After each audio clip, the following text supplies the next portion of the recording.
Aktres at dancer na si Jella Ataide, sinabing hindi raw buntis ang ate niyang aktres na si Ria Ataide.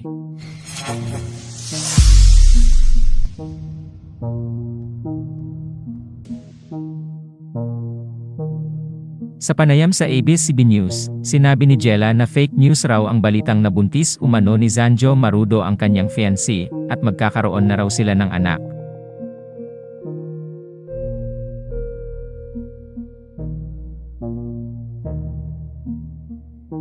Ayon sa kanya, na-diagnose ng polycystic ovary syndrome o PCOS ang kanyang ate, kaya mahihirapan daw itong mabuntis agad.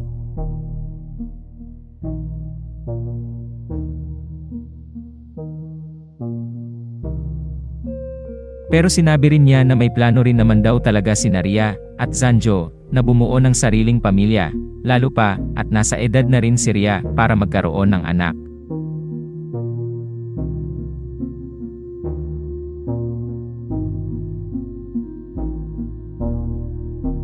Anya, for me I can't say much yet. For now, no. They're trying, that's for sure. My sister has PCOS and it would be a miracle if she has a child. Well, at least my parents also are supportive for that. My sister nga kasi is at the age, turning 32 this year, medyo kailangan na din.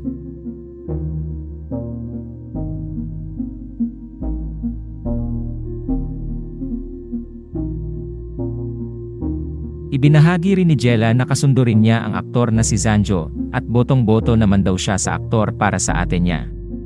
Ayon sa kanya, naiyak pa nga raw siya nang mag-propose si Zanjo sa kapatid niya.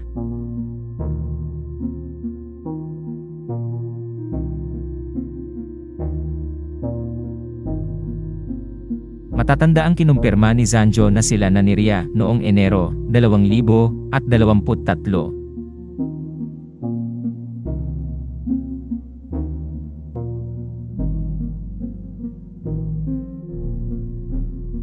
Noong nakaraang buwan ay ibinandera ni Zanjo Marudo at Ria Ataide ang kanilang engagement, pero wala pa silang ibinibigay na detalye tungkol sa kanilang plano para sa kanilang kasal.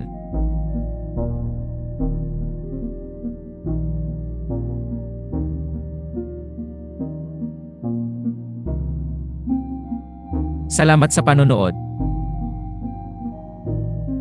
Huwag kalimutang mag-subscribe sa aming YouTube channel, i-like ang video na ito, at i-turn on ang notification bell.